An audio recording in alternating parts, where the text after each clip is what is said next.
How are we looking now, Sam? I think we're just waiting on George. Okay.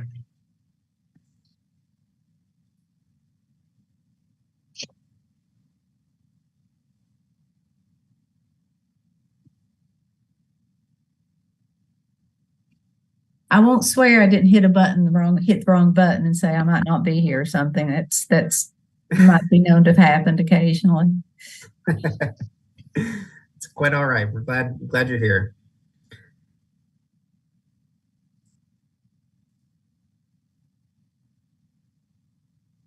All right, I think we have everyone present. Okay, fantastic. Well, good afternoon, everyone. First off, thanks for flexibility and schedule. My long-standing, the agenda to a long-standing convention I've attended for some reason got changed this year and caused a bit of an issue. So let's get out of the gate. We'll call to order. Confirmation of a quorum, and has the press been notified? Yes, we do have a quorum and the press has been notified. All right, fantastic. And we have the minutes from the previous meeting, which was held on May the 18th. Any questions, any changes that might need to be made, typos, those types of things? Bring those forward. If not, I'll entertain a motion to accept the minutes as typed. I'll make that motion. And I'll second it. And second. And thank you very much. And all in favor say aye. And any opposed say aye. Okay. Sorry, I was working off of the agenda that went away, so I think Tracy's next, if I'm not mistaken. So Tracy, you have the floor. Thank you, Mr. Chairman. Good afternoon, everyone. Sam, if you would scroll to the first, there we go. Yes, there we go.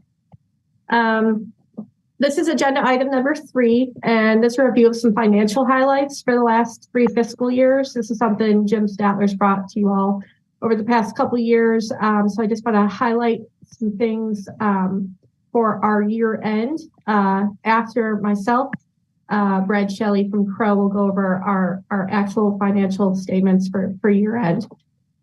Starting with the top, you can see a review of our secondary market trading gains. The number for fiscal 23 is not as good as they've been in past years. Looking over to your left, we sold $500 million of loans to the secondary market, resulting in $6.3 million in gains. That's down pretty drastically from prior years. We've talked about that over the last year or so. We had $14 million in gains in fiscal 22 and $34 million in gains in fiscal 21. Essentially, it's just not much investor appetite anymore. We started the year selling loans in a 5% coupon. We ended the year selling in 6.5% coupon, and investor demand is not there, with fears that those loans will prepay and they don't want to pay premiums for them. So you'll hear in a little bit, we've switched our financing plan a bit, and we're in the bond market again to finance mortgages. I'll talk about that here in the end. Going down a little bit further on the page, looking at the servicing portfolio, we ended the fiscal year with a portfolio just under $3 billion. If you recall from the August board meeting, we did hit $3 billion in August. So we've got a pretty robust portfolio. Despite the market, we did pretty well this year, and that paired with low payoffs, with refinancing pretty much stopped. We had a good year. We've been growing our portfolio. Most of that is grown in servicing for others at the expense of the indenture portfolio, but that has been a plan all along, so that's not a surprise. Going down to the very bottom of the first page here, the weighted average servicing fee. The servicing fee for others is at 31.6 basis points. That's a 0.1 basis point increase. We'll take it. That's about a $25,000 increase in servicing income. So we feel like we're doing pretty well there. Moving to the next page. Also telling over years, our delinquency ratio. At year end, we had a delinquency ratio of 4.29%, which was down from 4.79% in 2022 and 5.91% in 2021. This is predominantly all in the 90-plus day delinquent loans, which dropped from 4.3% in 2021 down to 1.48%, almost 1.5% in 23. And this is almost completely evidenced by loans coming off of COVID forbearance. So most of those loans sat in the COVID forbearance status for 2 years, and we are working those through our loss mitt and claims process. The ones that we cannot get through claims process and loss mitt are reflected in the foreclosures. So looking at the foreclosures, the ratios have slowly increased over the last 2 years. There was a foreclosure moratorium during COVID where we couldn't foreclose on a property where borrowers were still residing in the home. And now we can proceed. This ratio increased, but we think it's leveling off now. And then the financing plan, point 1 and 2 there. First off, we don't have any fixed rate tax plans eligible for refunding through the end of the year. And we are going to continue monitoring our variable rate tax plans. We'll call those if we deem that necessary. And then our bigger financing plan in terms of funding mortgages, I'll just read through this statement here. Though the secondary market mortgage program continues to generate some profit, management has determined that issuing single-family tax-exempt housing revenue bonds will provide additional funding to augment the secondary market program. After board approval in July, we issued approximately $98 million in single-family housing revenue bonds just this month, and they are due to close next week on the 5th. As private activity bond cap is limited, management will continue to monitor its availability and likely develop a financing plan to issue additional MRBs in coming months. We do think that running dual programs is best execution at this time. We are on the street with a much lower interest rate with the MRBs. We're at 6% right now. So we've had a lot of volume through that. Those are funded through the tax-exempt bonds. And then we're still offering our secondary market program. Income restrictions on MRBs are such that we can't serve everyone. They're a lot more limited, but we can catch other first-time home buyers for the secondary market. So our plan there is in the October board meeting, we will likely come to the board requesting approval for a financing plan to do another single-family bond issuance.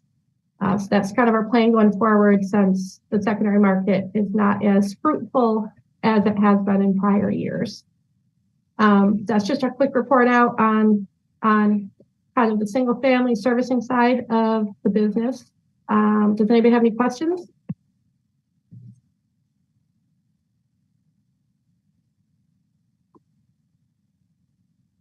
Hearing none, I will turn it back over to Chairman Brunson. Thank you very much. And that was informative, correct? Not requiring any type of vote. That's correct.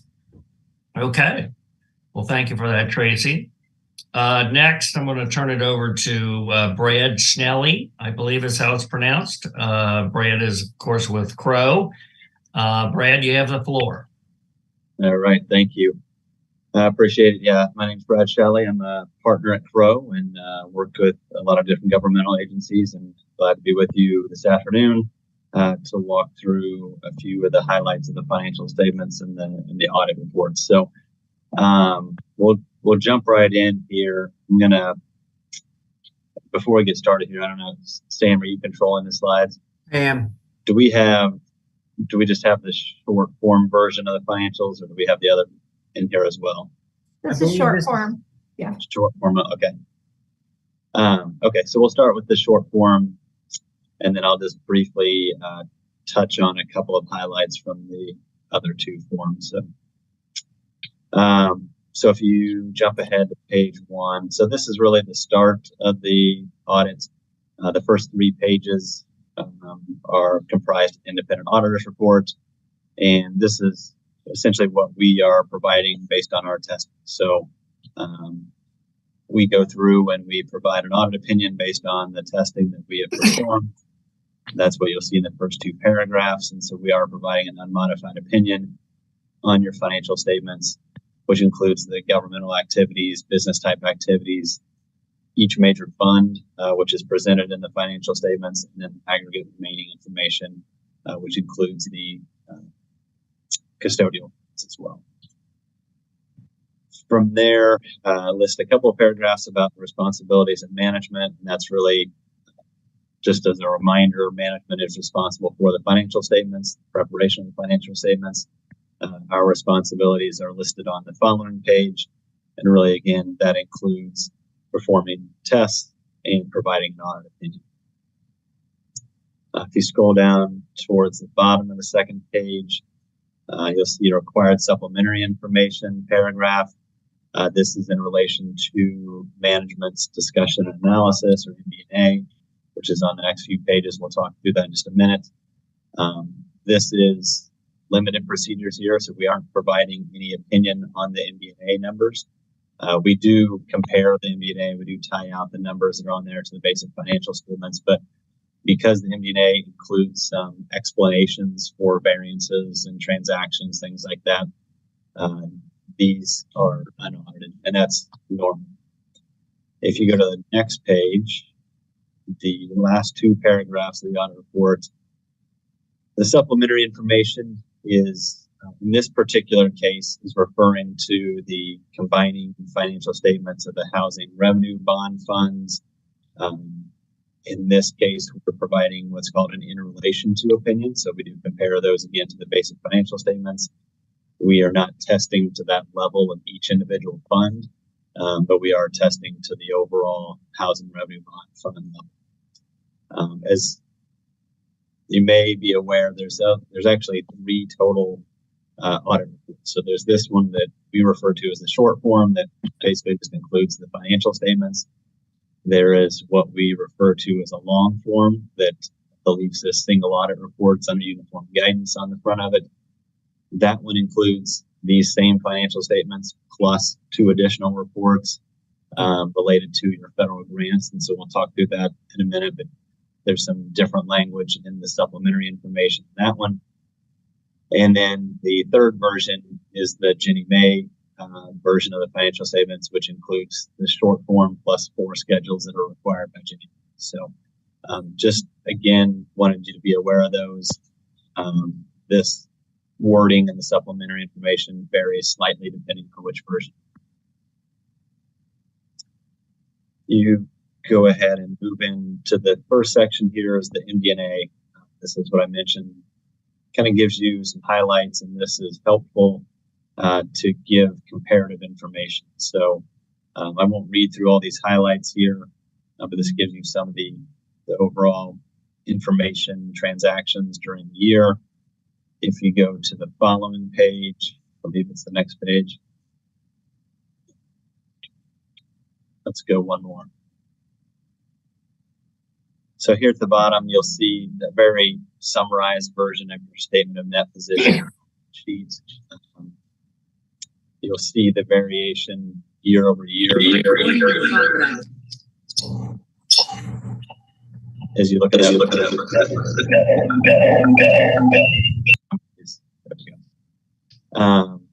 as you see the far right columns, that's your total corporation. So the first 2 columns are the governmental activities.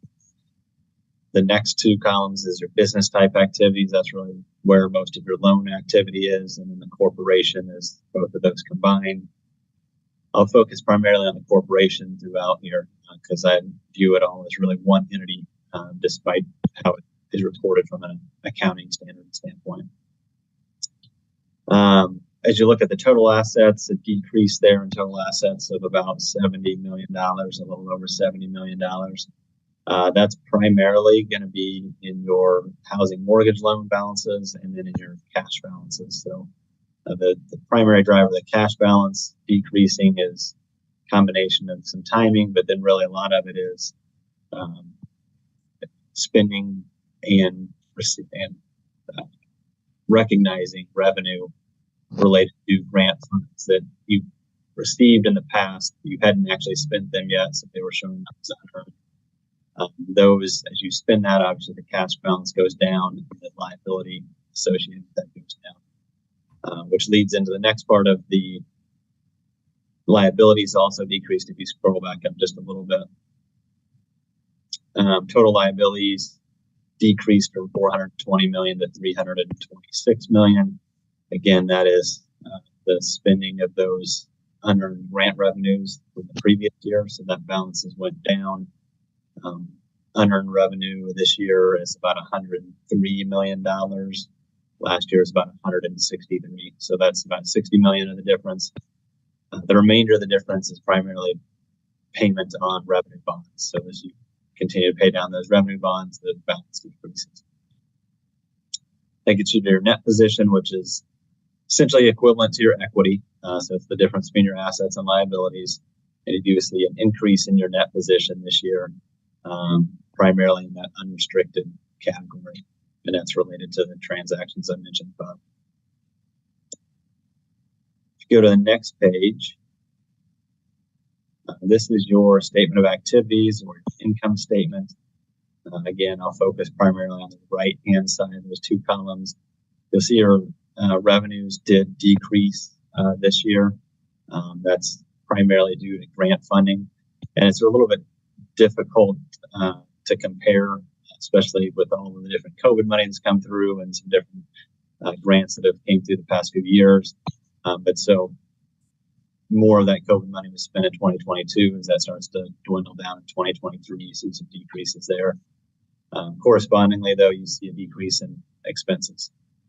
As you might expect, as you look at the eviction relief funds, that's really where the bulk of the decrease in expenses came from, as there were less grant funds there to be spent.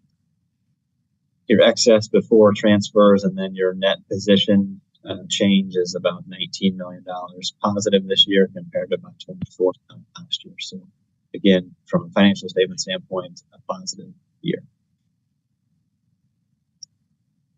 From here, I'm going to go ahead and skip through a few pages. If you go to next page, one more page, I think. So this financial outlook is helpful. This has some information in here about not only FY23, but looking forward a little bit from management. So just this is an important section to kind of explain what's going on with the organization and the environment. As you scroll through a couple more pages, I think it's page 15, you'll get to the start of the basic financial statements. And so this is really the start of where we are providing our opinion on these financial statements. Again, this is much more detailed, so I won't go through this. As I touched on some of the high points earlier as we walked through the MD&A, but this is your statement of net position. On the following page is your statement of activities. This is the corporation-wide information. So again, this is a little bit different view, but it gives you your governmental activities in the top section and your business type activities in the middle section. You scroll ahead. The next few pages here are the governmental funds, both the balance sheet, the income statement. Then you lead into the proprietary funds, or the business type activities. Again, a balance sheet, which is where you're currently at. One more page gets you to your income statement there. And then you'll see, skip to the next page, a statement of cash flows, and this is just for those proprietary funds. So there is no statement of cash flows required for government funds. The last couple of pages here of the basic financial statements are the statement of fiduciary funds, and this is the net position here. These are, again, for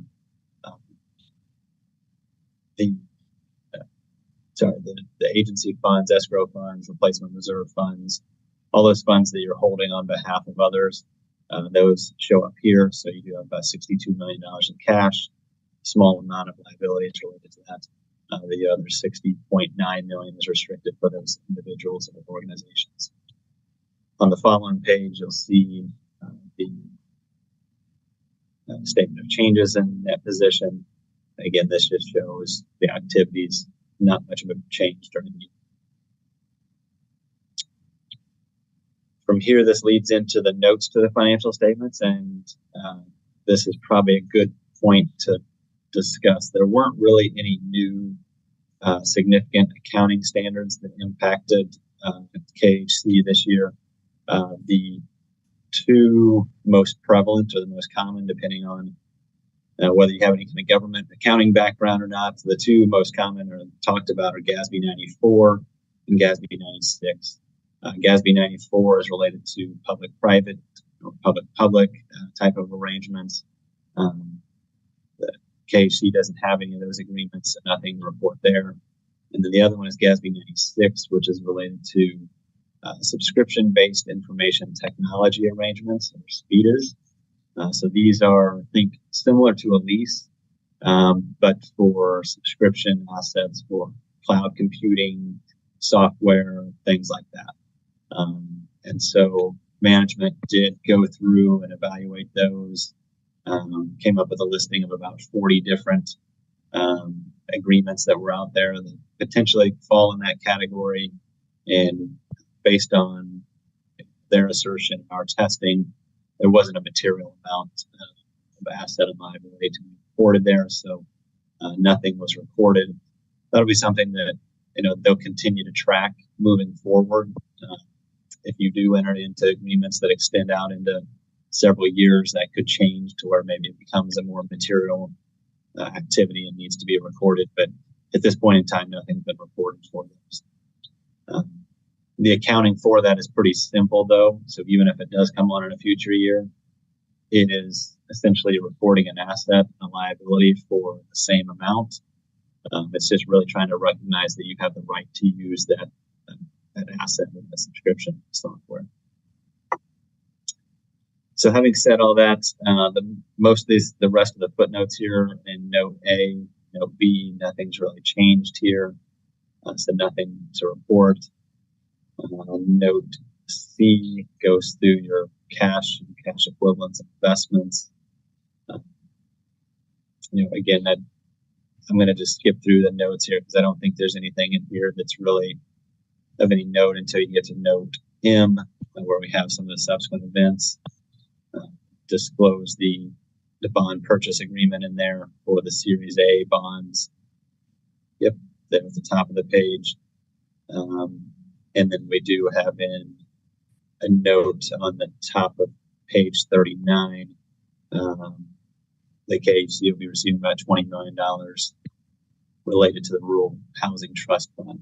But nothing's been recorded there, so it's just a subsequent event at this point. I think that covers everything on the short form. We do have the supplementary schedules again of the housing revenue bond funds, but I won't go through that in detail. Those are there for your viewing if you'd like. Any questions on those before I go through quickly the results from the uniform guidance audit? Committee members have any questions for Brad for this section? Okay. Thanks, Brad. We'll go ahead and proceed.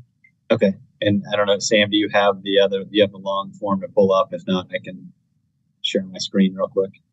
I do not. Let me give you the option to share. Okay. Screen. Guess I have to stop sharing. Sorry, give me just one moment here. Yeah, no, that's fine.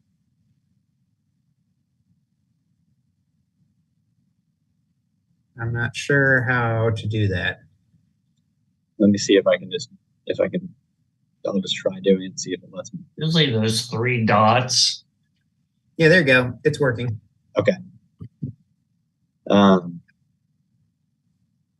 Okay, so you can see this okay. There's, as I mentioned, second part of this is the uniform guidance audit related to the federal grants. And obviously you do have a number of federal grants, so there's a good amount of testing to do, and we'll get into that. But this year we were required to test 7 major programs, which I believe is the most we've ever had to test for you all. So that's not really a record that we are trying to set, and your side probably doesn't enjoy that record either, but nonetheless, we did have 7 programs to test.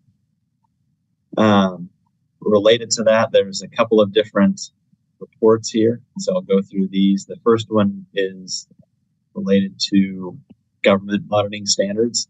And so this 2-page report is really just in accordance with those government auditing standards and is looking at your financial statements as a whole.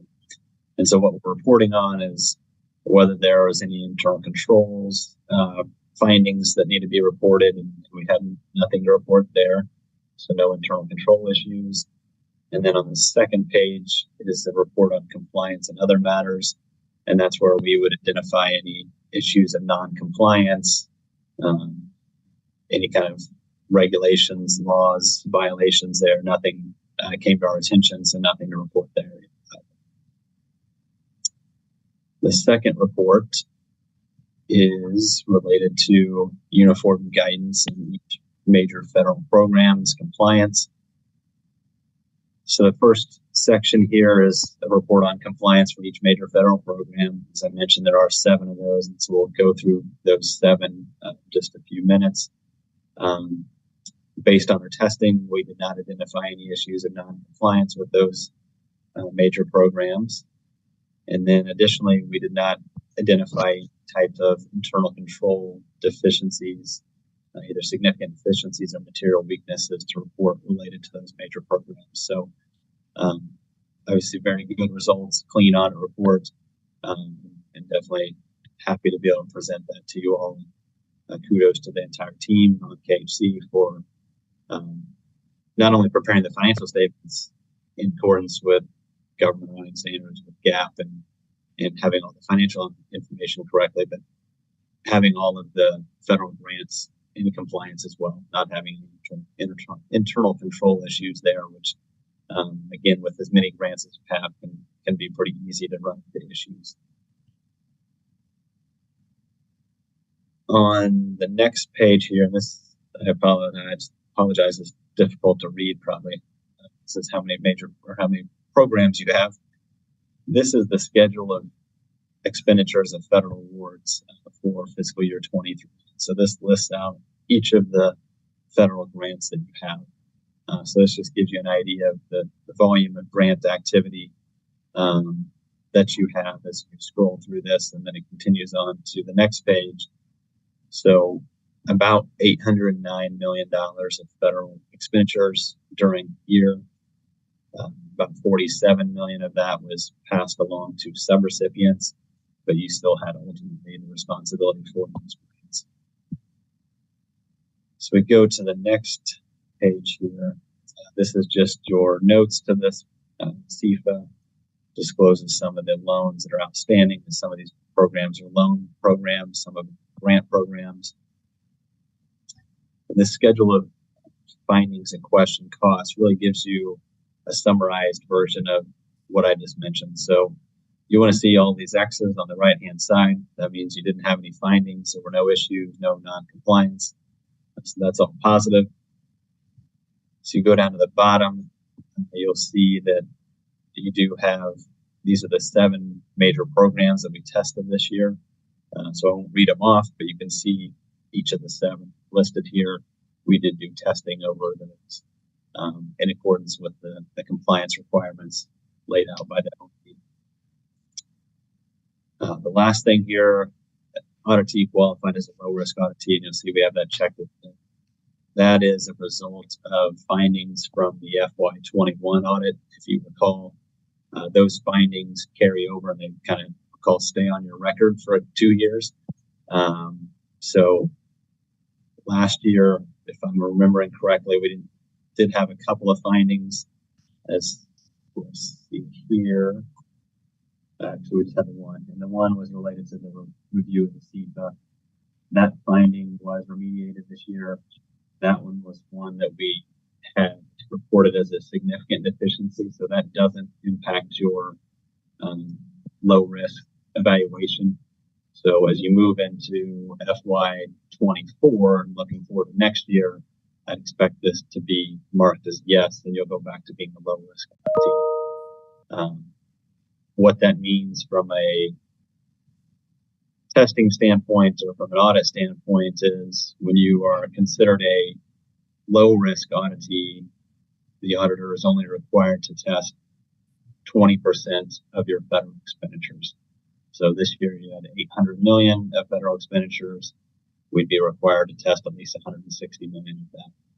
When you are not low risk, it bumps up to 40%.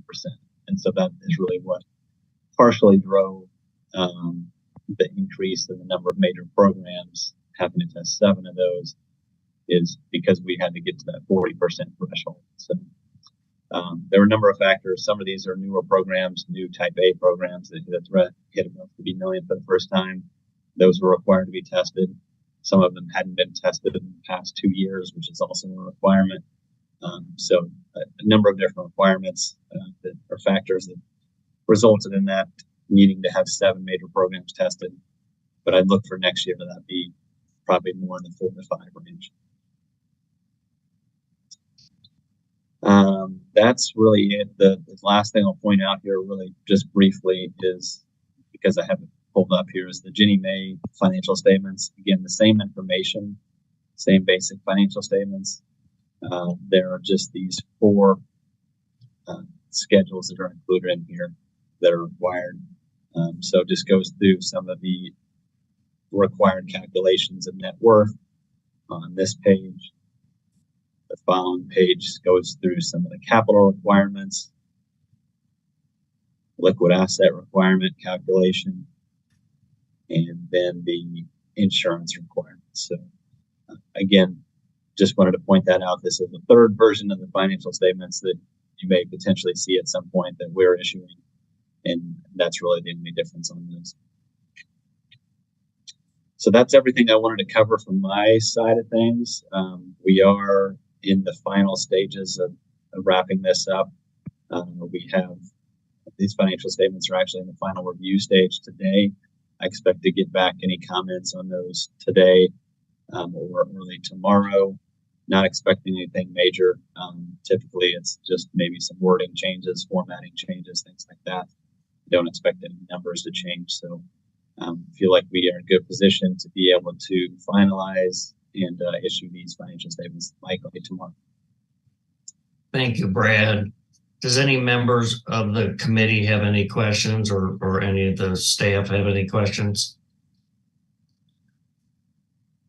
I have one, Brad, and I may have heard it wrong, because every now and then your microphone was kind of breaking a little bit, but did you say that I guess you were kind of referring to the length of time on this particular project. I thought you said there were some programs that had not been tested in a while, contrary to policy. Did I hear that correctly? Yeah. So the way the federal grant testing works is there are what's called a type A program and a type B program, and that's dependent on a calculation. It's based on how many or how much dollars you've spent. But for this particular year, that threshold for a type A was $3 million.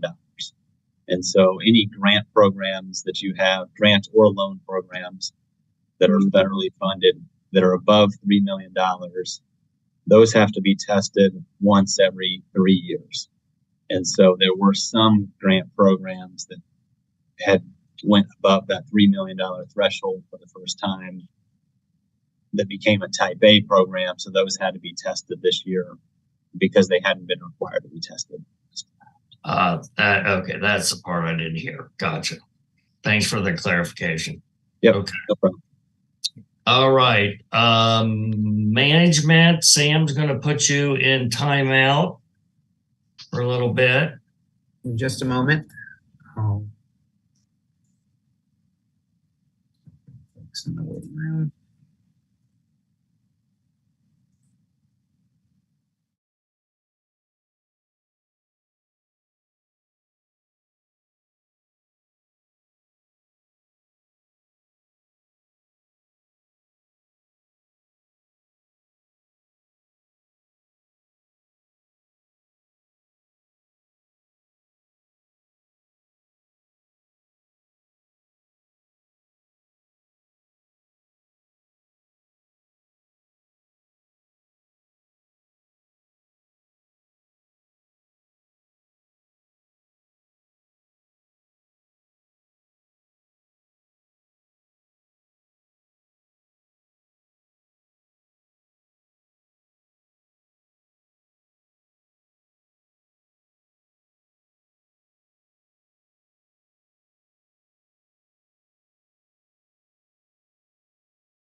Recording in we're all progress. back.